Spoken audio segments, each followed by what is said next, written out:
Aunty please आप ऐसे ऐसे सवाल मत पूछिए।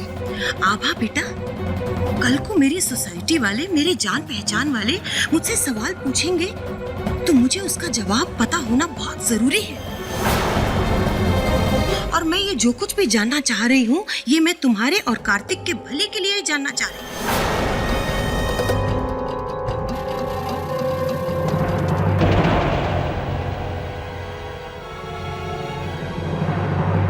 लोगों का क्या है? लोगों को बातें बनाने में 1 मिनट भी नहीं लगता है। अब आज हल्दान में उन्होंने हीरे का हार दिया है, कल ना जाने शादी में वो कार उठा कर दे देंगे तो फिर हम किस किस को क्या क्या जवाब देते रहेंगे बेटा कि वो क्यों अपनी जायदाद ऐसे लुटाए जा रहे हैं।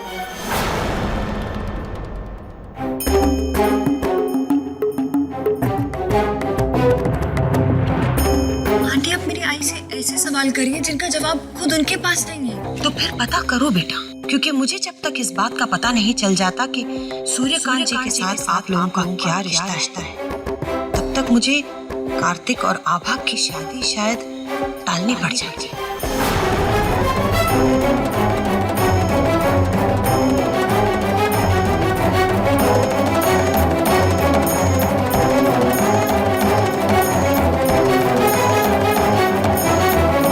आप यही जानना चाहती है ना कि सूर्यकांत जी से मेरा क्या रिश्ता है?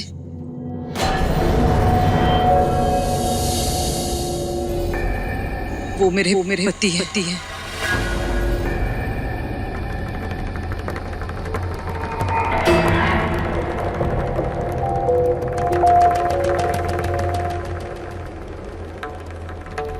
मेरे बच्चों के पिता।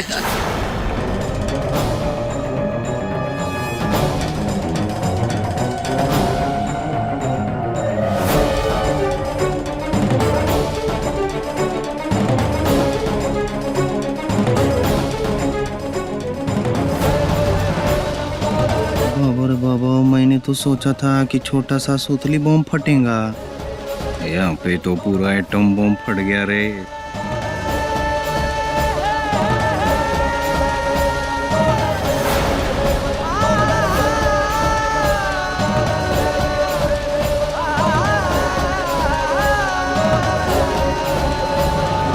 आपने इतनी बड़ी बात छुपाई हमसे?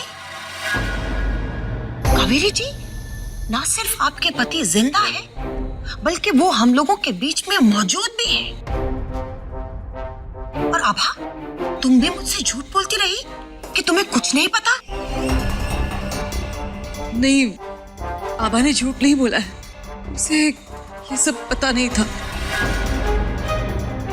जी आंटी, जब बाबा छोड़ कर गए थे तो आभा छोटी थी।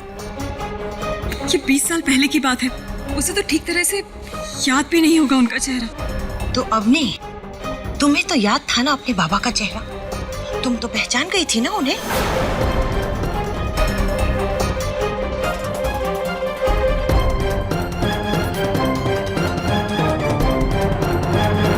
हाँ मैं पहचान गई थी, लेकिन अचानक से वो वापस लौट कर आ गए तो कुछ समझ में नहीं आया कि किस तरह से पेश आए उनके साथ।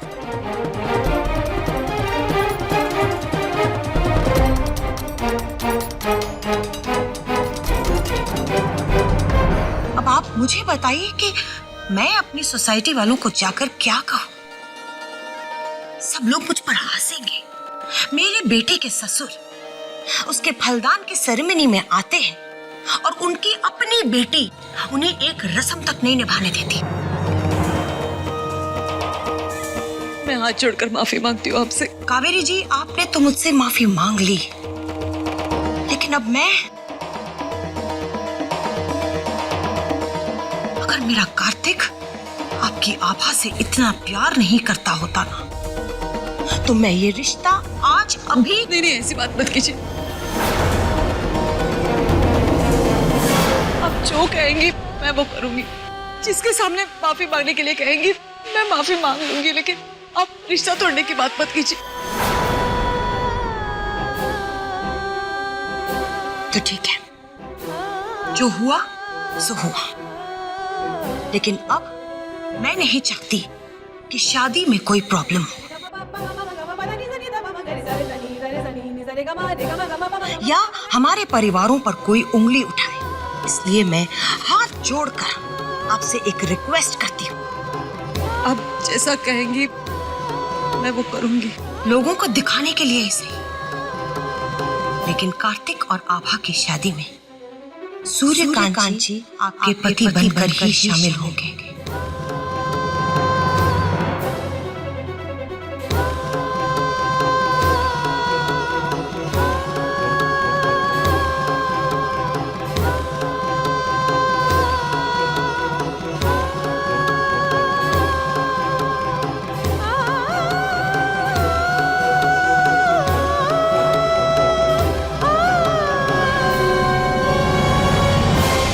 नहीं आंटी, ये अवनी, समझने की कोशिश करो। कावेरी जी, आपके और आपके पति के बीच में चाहे जो भी रिश्ता रहा, लेकिन अब ऐसा करने से हम सबकी इज्जत बनी रहेगी।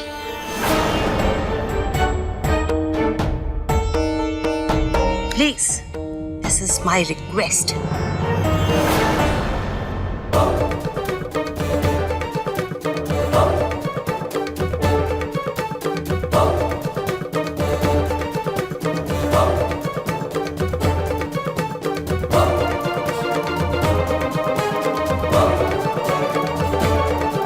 प्लीज, आप इन्हें समझाइए।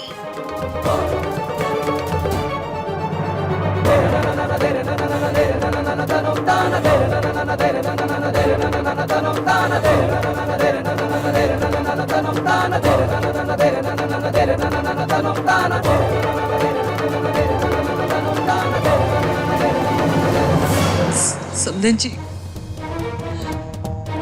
आप भी गुस्सा हो गई होगी। माफी मांगने के अलावा मैं और कुछ। कार्तिक के परिवार के साथ तो आपका अभी का रिश्ता है, पर हमारे साथ हमें भी आपने अंधेरे में रखा।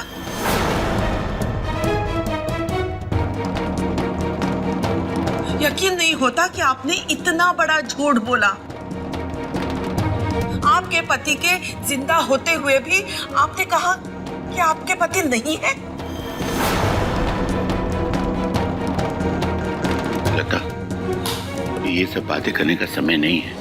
यही सही समय है। इतने दिनों तक इन्होंने हमें धोखे में रखा।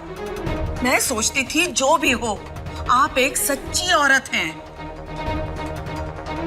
भाई बस करना, जाने देना। कैसे जाने दूं? हाँ? अरे मैं एक बार चुप रहूंगी, पर लोग जब उनको ये बात पता चलेगी तो वो हमें जली कटी सुनाएंगे। कहेंगे कि कैसे परिवार में आपने रिश्ता जोड़ा है, जहां एक सुहागन विधवा बनने का ढोंग कर रही है।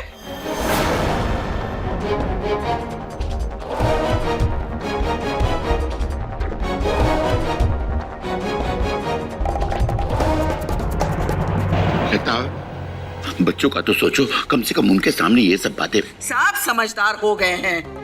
सुनने दो इनको भी कि उनकी माँ जो उनको आदर्शवाद और सच्चाई का पाठ पढ़ाती है, वो खुद उस पे अमल नहीं कर रही है।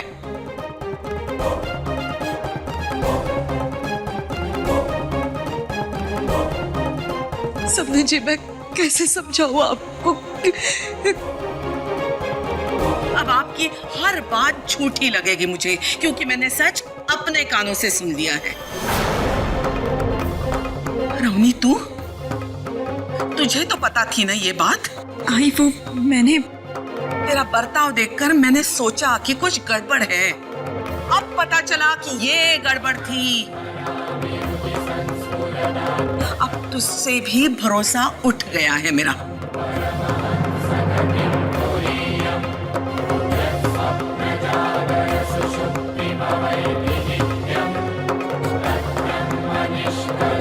अरे तू अपने सगे बाबा को जिंदा होते हुए भी मरा हुआ कह सकती है, तो हम तो तेरे सगे भी नहीं हैं। हमें भी तू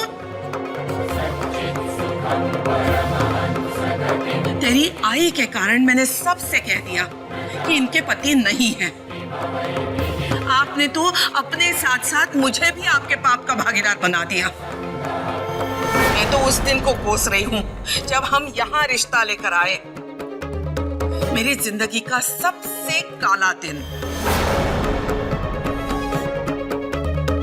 ऐसी बात मत कीजिए। रिश्ता जुड़ गया, इतने दिन हो गए, अब ये बात पता चलती है।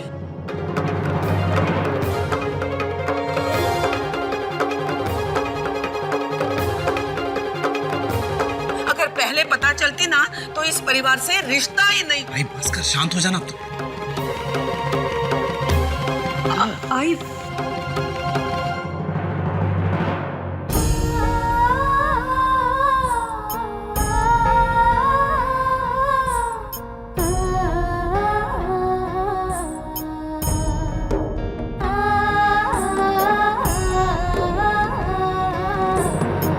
लता, लता मेरी बात सुनो। सुन लिया जो सुनना था, मैं जा रही हूँ। लता मेरी बात, अरे बात कर बेटा, तेरी आई तो चली गई, तू एक काम कर, तू यही रह, अवनी को तेरी जरूरत है, मैं तेरी आई को समझाता हूँ।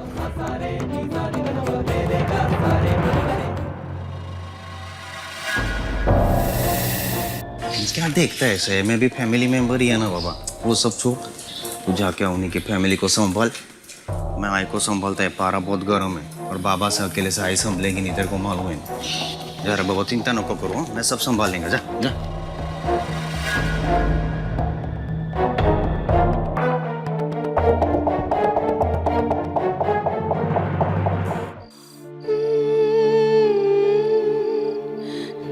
आई मुझे माफ कर दे, मुझे तुझसे ऐसा सवाल नहीं पूछना चाहिए था। आई हमें तो तुझ पे गर्व होना चाहिए।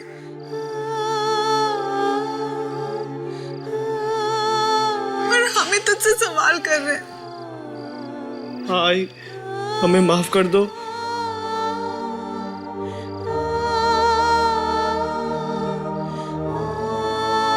मुझे तो अब पापा पे गुस्सा आ रहा है।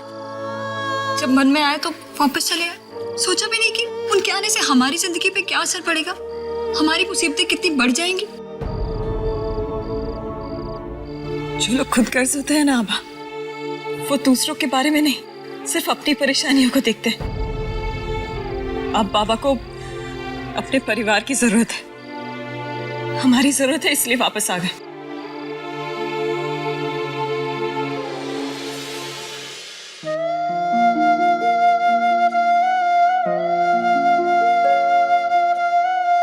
भास्कर,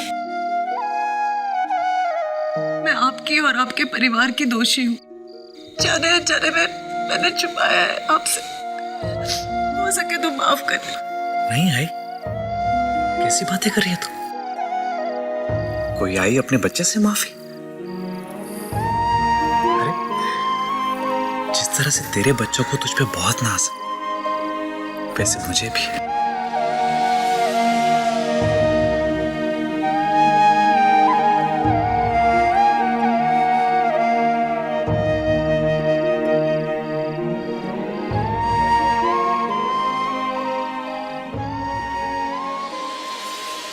आई चल तू अब आराम कर ले। ये सब बातों के बारे में अब बिल्कुल मत सोच। बहुत रात हो गई है, तू अब अपने घर चली जा। पर आई मैं तुझे ऐसी हालत में छोड़ के कैसे जा सकती हूँ? मेरी चिंता मत कर, मैं ठीक हूँ, तू जा। ठीक है, पर तू देख कोई चिंता मत करना। और भास्कर की आई से भी मैं बात करूंगी, समझ जाएंगी। और तुम लोग आई का ध्यान रखना, कोशिश करना कि आई की आंखों में और आंसू नहीं है।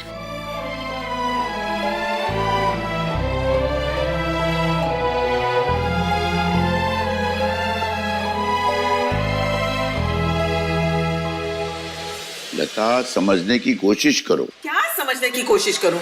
ये सूर्यकांत जी कावेरी जी के पति हैं, उनके बच्चों के पिता हैं, और उनके जिंदा होते हुए भी कावेरी जी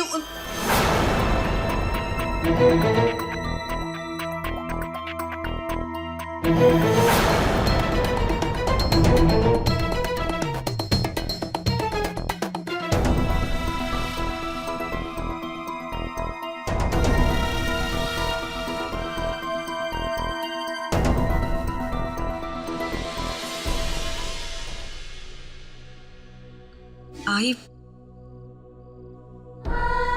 गुस्सा करना बिल्कुल गलत नहीं है। अदिति, मनु, आभा, उन्होंने भी यही सवाल किया आई से। लेकिन हम लोग आई की जगह नहीं है, इसलिए ये समझ पाना बहुत मुश्किल है कि मेरी आई ने जो किया वो गलत नहीं है। मैं तो बहुत छोटी थी जब हमारे बाबा हमें छोड़कर चले गए। अचानक क्यों चले गए वजह कुछ समझ में ही नहीं आई। वो तो जब बड़ी हुई तो पता चला कि बाबा को अपनी जिम्मेदारियां बहुत बड़ा बोझ लगने लगी थी। इस बोझ को उठा नहीं पाए, इसलिए चले गए। पर मेरी आई ने हम बच्चे को कभी बोझ नहीं समझा। हम लोग को पाल पोस कर बड़ा करने में, हमारी परवरिश करने में उसने अपनी पूरी जिंदगी निकाल दी। जब मैंने आई के इस त्याग को समझा, उसके संघर्ष को देखा, तो बाबा के बारे में सवाल पूछने कभी जरूरी नहीं समझा। बस उसकी मदद करने लगी। वो तो फिर जब भास्कर के साथ शादी की बात हुई तब फिर ये सवाल उठ खड़े हुए। तो उस सवाल का यही जवाब सूझा तेरी आई को कि तेरे बाबा को जिंदा होते हुए भी मरा कह दिया। अरे उसी वक्त कह देते तो क्या पहाड़ टूट पड़ता।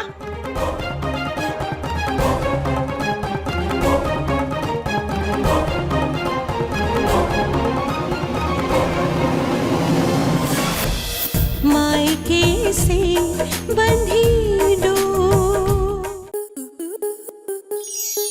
स्टार प्लस के ऐसे ही और बेहतरीन लम्हे देखने के लिए सब्सक्राइब करें हमारे YouTube चैनल को।